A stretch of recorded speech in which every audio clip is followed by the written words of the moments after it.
Mansa Musa's life story is an extraordinary example of wealth, empire building, and cultural impact. Born into the Mali Empire, he would later rise to become one of history's wealthiest individuals. At a time when kingdoms grew their fortunes through resources, warfare, and trade, Mansa Musa excelled beyond measure, leaving a legacy that still influences how we understand wealth and empire building today. The rise to power. Musa was born into the royal court of Mali, a vast and powerful empire located in West Africa, stretching over modern-day Mali, Senegal, Gambia, Guinea, Niger, Nigeria, Chad, and Mauritania. The title, Mansa, translates to king or sultan, and Musa would eventually take on this role, though his journey was unconventional. Musa became king in the early 14th century under unique circumstances. At that time, the Mali Empire was ruled by Sultan Abu Bakr II, a ruler with grand ambitions. Obsessed with expanding Mali's influence, Abu Bakr launched a massive expedition across the Atlantic to explore lands on the other side. He departed with an enormous fleet of 2,000 ships filled with soldiers, supplies, and provisions. The expedition's intent was to establish a new colony or perhaps discover new lands that could be incorporated into Mali. However, none of the ships returned, and Abu Bakr himself disappeared without a trace. Before setting off on this perilous voyage, Sultan Abu Bakr entrusted Musa with the throne.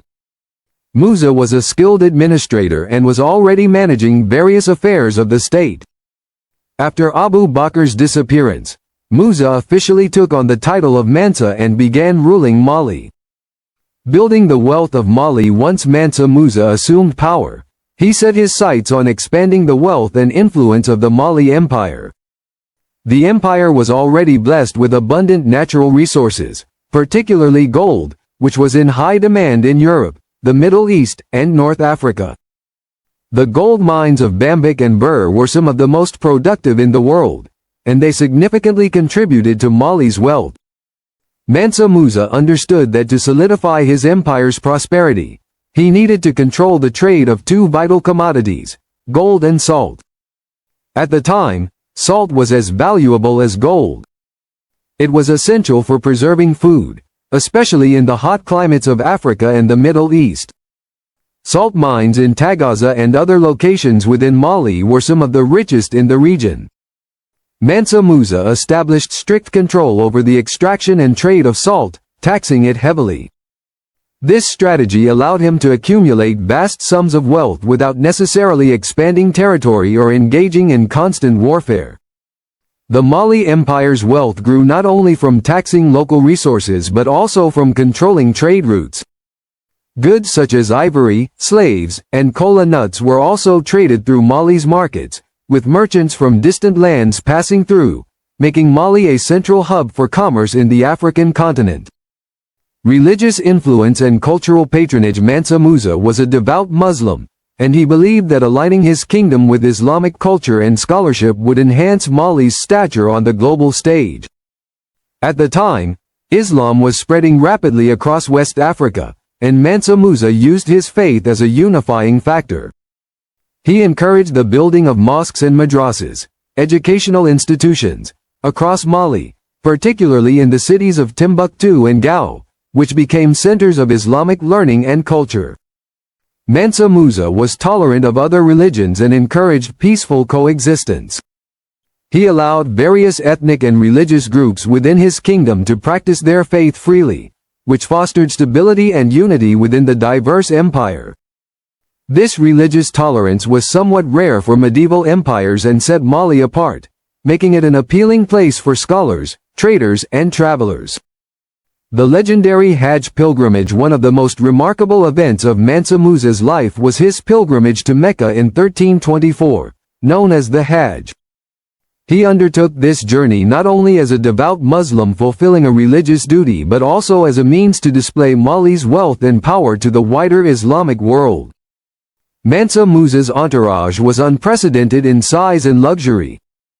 Historical accounts state that he traveled with a caravan of over 60,000 people, including 12,000 slaves, all of whom wore fine silk and carried gold staffs.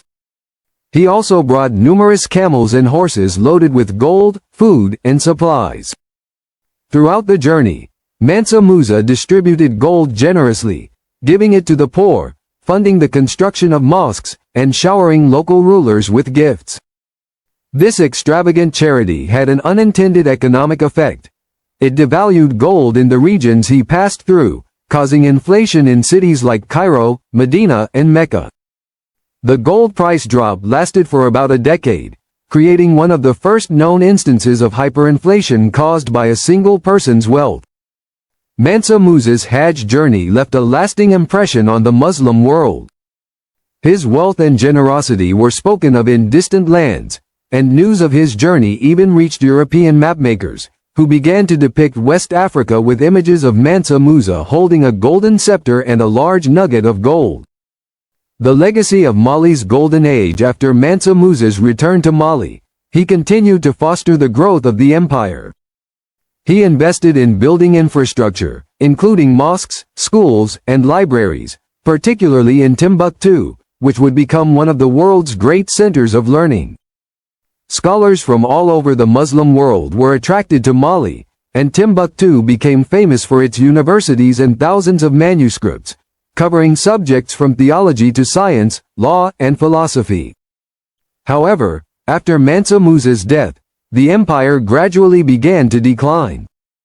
His successors could not maintain the same level of stability and prosperity. Internal corruption and infighting weakened the kingdom.